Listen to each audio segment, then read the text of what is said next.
Good evening and welcome to the news at 10.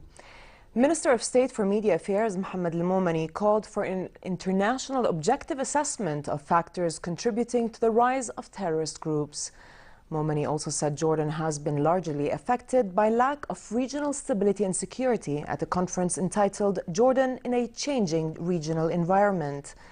Deputizing for Prime Minister Hani Al-Mulki at the three-day conference organized by Konrad Adenauer Foundation, Jordan Office and Al-Quds Center for Political Studies, Momani added that Jordan was active in the war against terrorism and extremism, especially with the kingdom's comprehensive military, security and intellectual strategy. The resignation of Lebanese Prime Minister Saad al-Hariri has sent shockwaves through a country that is struggling to maintain its stability at a time when much of the region has descended into chaos. Hariri blamed the move on the Iranian meddling in the region and fears of an attempt on his life. Iranian officials denounced the resignation, saying it could create tension in Lebanon and the region. It remains unclear who might succeed Hariri.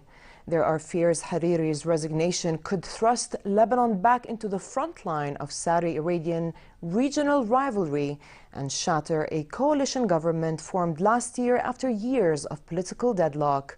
Here's more. I have sensed what is being plotted covertly to target my life. So said Lebanon's Prime Minister Saad al-Hariri as he announced his resignation on Saturday.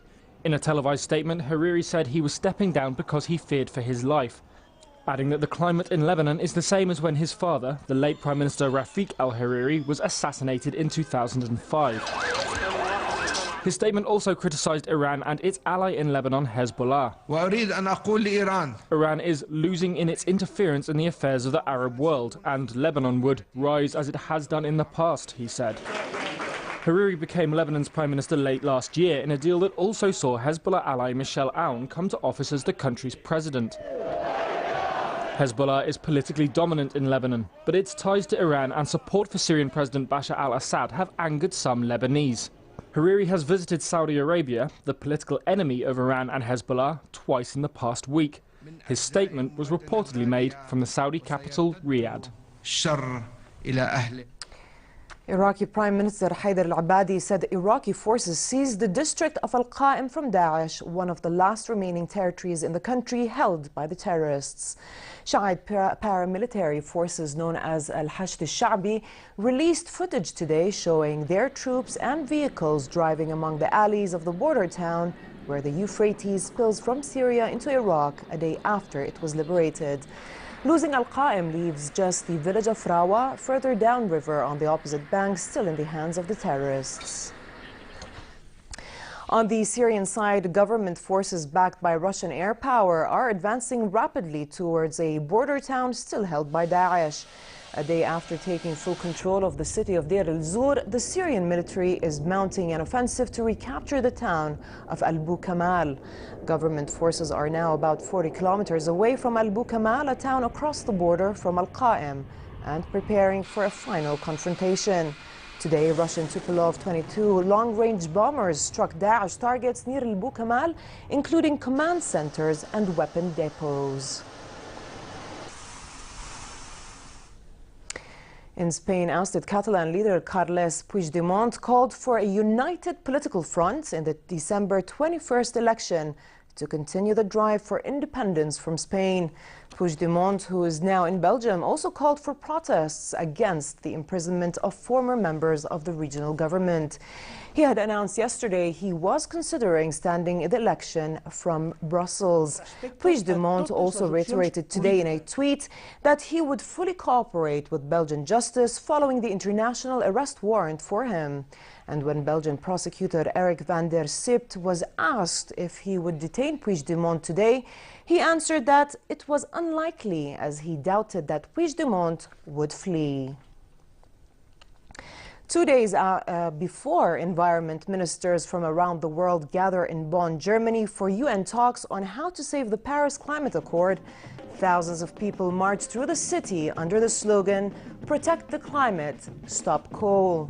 Coal, which emits far more carbon dioxide than other fossil fuels, accounts for almost a quarter of Europe's power supply.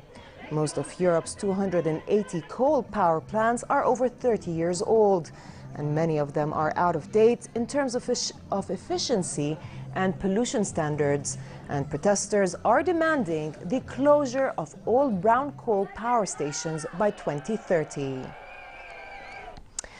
Art lovers, pay attention. Auction houses are selling masterpieces this month. At Christie's post-war and contemporary art sale, the rare, exquisite, and what's thought to be about 500 years old oil painting of Jesus Christ by Leonardo da Vinci will sell in New York. Salvatore Mundi is one of fewer than 20 known paintings by Da Vinci and could sell for a whopping $100 million when it goes under the hammer on the 15th. Also, a massive painting by Andy Warhol depicting the Last Supper could sell for about $50 million.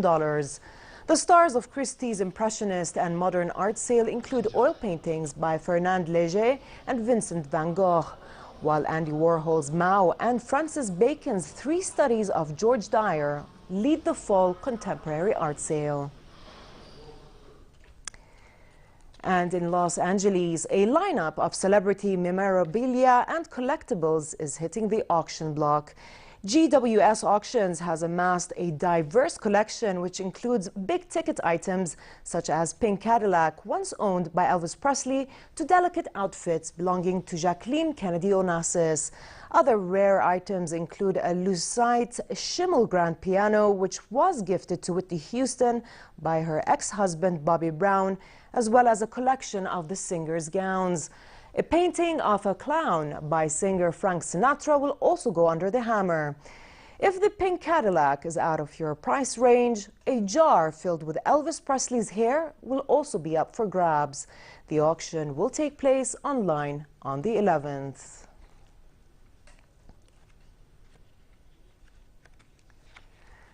In sports, Jack Sock of USA beat Spain's Fernando Verdasco 6-7, 6-2, 6-3 in Paris to book the 4th place in the Paris Masters semi-finals. Sock, who gets little rest before his next match, now plays French hero and wildcard Julian Benneteau, who eliminated Marin Cilic earlier in the evening. John Isner of USA, who beat Juan Martín del Potro, goes on to play Filip Krajinovic, who benefited from the withdrawal of Rafa Nadal at the beginning of the day.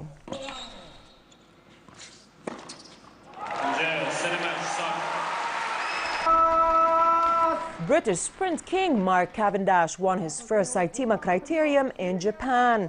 The Team Dimension Data rider held off a tough challenge from home favorites Fumiyuki Beppu and Yosuke Hatanaka.